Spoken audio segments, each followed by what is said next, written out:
그때 떠오른 이미지가 하나 있습니다. 이거는 이걸 위해서 연출된 사진인데요. 사실 이건 검은 깨예요. 저희 어머니가 깨를 볶는데 검은 깨만 볶으면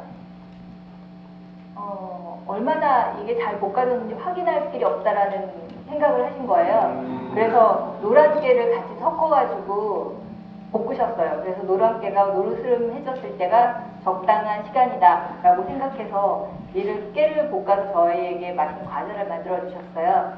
저는 이 어머니 생각을 들으면서 이게 창의적인 생각이다 라는 생각을 했었어요. 이거는 창의적인 생각이고 결국 어떤 목표를 해결하는 방법이다 라는 거죠.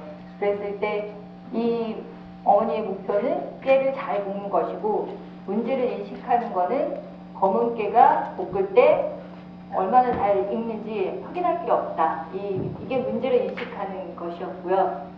이 문제를 인식하는 순간이 이제 창의적 생각의 힌트가 아닐까라고 생각했습니다. 그래서 제가 생각하는 창의적 생각에 대한 힌트는 이런 구체적인 분석을 통한 치밀한 분석을 통한 구체적인 목표를 설정하는 것이고 이를 해결하기 위해서 노력하는 것이다 라고 생각합니다. 정말 그런데 이제 이 어머니 깨로는 이게 이해가 되는데 제 일에서도 이게 가능한 걸까? 이게 적용된 것일까? 라고 생각을 해서 제 일과 제 역할을 가지고 한번 말씀을 드려보겠습니다. 저는 전시기획자입니다. 전시기획자는 특정한 주제를 관람객과 소통하기 위해서 다양한 매체로 표현하는 사람입니다. 여러분이 익숙한 미술 큐레이터처럼 그 컨텐츠에 대해서 전문가도 있고요. 또 전문가가 되어서 프로젝트를 개발하는 경우도 있지만 저처럼 외부에서 주어진 주제를 가지고 그 주제를 관람객과 소통하기 위해서 매체, 잘 아시는 영상이나 실물이나 모형이나 이런 매체를 표현하는 사람인 거죠. 그 전시계획의 과정은 무엇을 누구에게 어떻게 라는 큰 질문에 대답하는 과정이고 전시계획자는 이 질문에 대답하는 사람입니다. 그렇다면 구체적인 목표 설정이 왜 중요한지 첫 번째 이유는 아까 말씀드린 그 무엇, 즉 주제를 결정하는 것이 그 목표이기 때문입니다. 분석을 통해서 아주 구체화되었을 때 그 목표는 주제를 관람자에게 소통시킬 수 있는 중요한 가이드라인이 되기 때문입니다.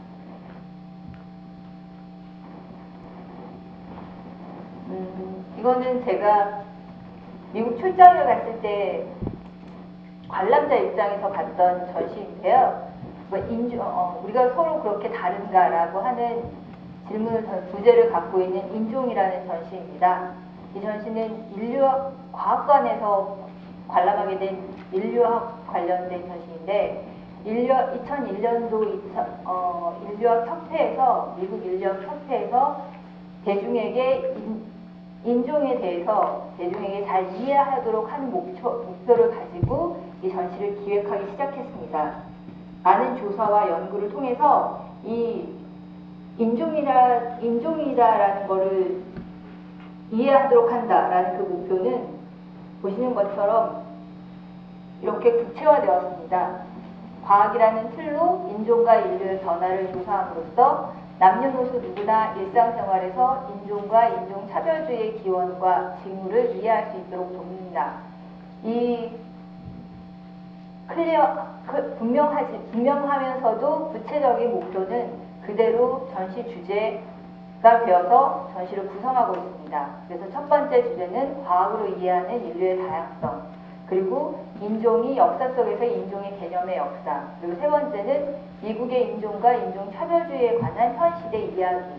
바로 목표가 그대로 주제 구성으로 구현이 된 거죠. 이 주제 구성뿐만 아니라 이런 목표를 구체화하는 과정은 소재를 선택하는 데도 사용이 되고 있습니다. 앞서서 말씀드린 첫 번째 주제인 과학으로 이해하는 인류의 다양성이라는 그 주제에서 그 목표는 과학으로 이해되는 인종과 대중이 이해하는 인종의 차이를 구별하고 피부색의 차이가 인종의 차이가 아님을 전달하려고 한다라는 게 구체적인 목표이고요. 이 목표를 실현하기 위해서 겸상적혈구, 이거는 이제 흑인에게만 있는 병이다라고 이해됐지만 말라리아에 의해서 옮겨진 병이라고 연구가 된 병이고요. 그리고 피부색의 진화라는 건 결국 지역과 기후에 의해서 만들어진 것이다라는 그런 소재를 선정하게 된 것입니다. 보시는 것처럼 여기서도 이런 구체적인 주제 설정이, 목표 설정이 주제와 소재 선택의 큰 가이드라인이 되고 있습니다. 너무 부끄럽지만 이제 제가 기획 초기에 참여했던 기획자로서 초기에 초년병일 때 참여했던 전시입니다. 피타고라스 피아노라고 하는 전시인데요. 사실 이 전시는 매력적으로 매체가 개발되지는 않았습니다. 그래서 지금까지도 미련이 남아있는 전시이긴 한데요.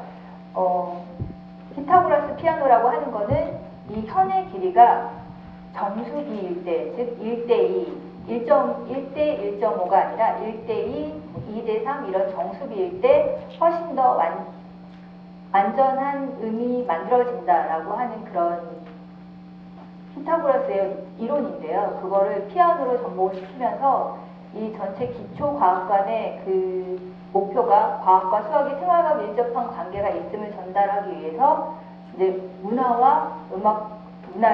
음악과 수학의 관계를 통해서 발견하기 위해서 소재를 선택한 것입니다. 아까 말씀드린 것처럼 매체가 매력적이지 않아서 지금도 고민을 하지만 제가 이 조사를 하면서 우연히 보게 된 논문이 있는데 이 전시물이 이 기초과학관에 방문한 초등학생들에게 굉장히 새로운 자기가 치는 피아노하고 수학이 관계가 있다라고 하면서 새롭게 발견하는 기회가 됐다라고 하는 설문을 읽게 되었습니다. 그래서 이게 매체로 디자인된 부분보다 오히려 이 소재라는 이 피아노라고 하는 수와 음의 관계라고 하는 소재 선택이 관람자와 소통을 했다라는 안도의 마음을 갖게 됐고요. 정말 다행이다 싶었습니다. 이렇듯이 이제 이 두 가지에서 제가 간단하게 구체적인 이렇게 주제와 소재 선택에 중요한 가이드라인이 되고 있다. 그리고 그 목표는 전시기획자는 관람객과 그 주제를 소통하기 위한 것입니다.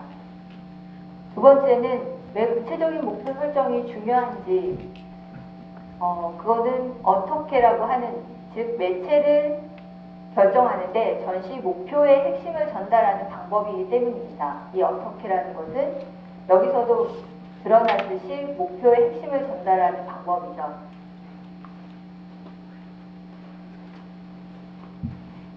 이건 제 포트폴리오를 보여드린 것도 아니지만 일단 부끄럽지만 제가 참여한 일을 가지고 말씀을 드리겠습니다. 동동 어린이 놀이 체험실이라고 한 70평 정도 규모가 되는 강동구 어린이 회관에 있는 시설인데요. 초기에는 목표가 활발한 신체활동, 정신활동이 가능한 공간을 계획한다가 목표였습니다. 그래서 작동체험 전시물 중심으로 저희가 계획을 했었죠. 그런데 이제 이 교육자이자 이 시설의 운영자였던 센터장하고 끊임없는 대화를 통해서 이 영유아들이 주어진 놀이를 신나게 참여하기도 하지만 영유아들 스스로가 놀이를 만들어낼 수 있다는 특징이 있다는 것을 이해했습니다.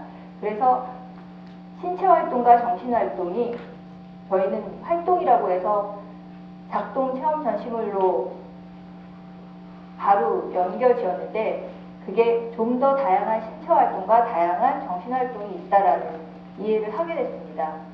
그렇게 되면서 이게 작은 70평이지만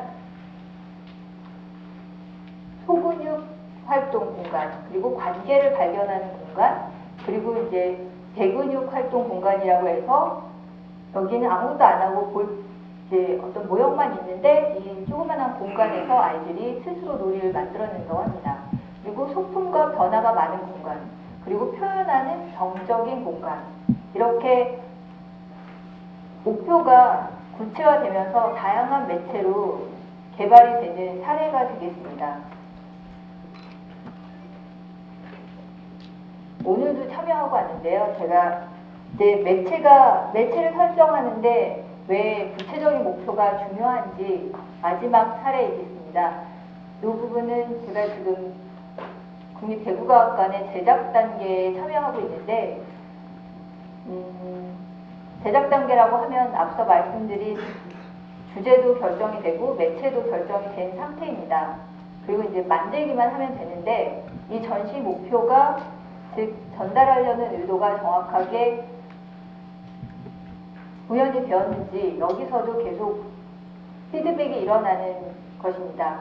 그래서 그런 과정에서 제작 단계이지만 이 코너 자체는 매체 발달에 훨씬 더 너무 치중해 있다 보니까 목표 구현에 부족함이 있다라는 것을 판단하게 됐습니다. 그래서 내부적으로 판단해서 이 탑20 기술이라고 하는 전시는 다시 설계가 되고 있습니다. 제작 단계에서조차도 이렇게 다시 목표에 부합하는지에 대해서 의문이 제기되고 다시 전시물을 개발해야 되는 상황도 생깁니다. 그래서 전기라고 하는 거는 단순하게 전기의 발견이 이제 저희가 좀 더 조사를 하고 연구를 한 결과로 전기의 발견이 아니라 전기 시스템의 발견이라고 하는 것, 그리고 발전에서 각 가정까지 보내어지는 이 전체 시스템이다라고 하는 것, 그리고 전기가 사회에 미치는 영향이라고 하는 초점은 결국 현재 사회를 움직이는 이 동력이다라고 하는 그 부분을 더 강조해서 전시를 하기로 하고, 지금 저희 팀은 디자인을 개발하고 있습니다. 근데 이에 더해서 사실은 이게 중요한 부분이 이런 주제 부분만 아니라 이 관람자에 대한 이해도 필요한 상황이 되었습니다. 그래서 오늘도 협의를 하고 왔는데, 이 목표가 주제 선정에서만이 아니라 교육으로 전달되는 것 말고 재미를 더 중요하게 재미를 가장 1순위로 놓아야 한다라고 하는 의견에 이 프로젝트의 디렉터가 있어서 그 의견을 포함해서 이 목표는 좀 더 구체화가 될 예정입니다. 근데 이제 제가 사실은 전시 기획자로서 관람자와 소통을 했는지 안 했는지에 대해서 한번 확인해보는 부분은 되게 용기가 필요한 부분입니다. 바쁘게 설계를 하고 기획을 했지만 그 용기가 필요하지만 궁금한 부분이기도 하고요. 그래서 이번 기회로 제 작업을, 이 사례를 선정을 할 때 이미 개관해서 관람자에게 평가를 받은 부분을 주로 찾아보았는데요. 그 중에서 그런 중에 블로그를 하나 발견했는데, 제가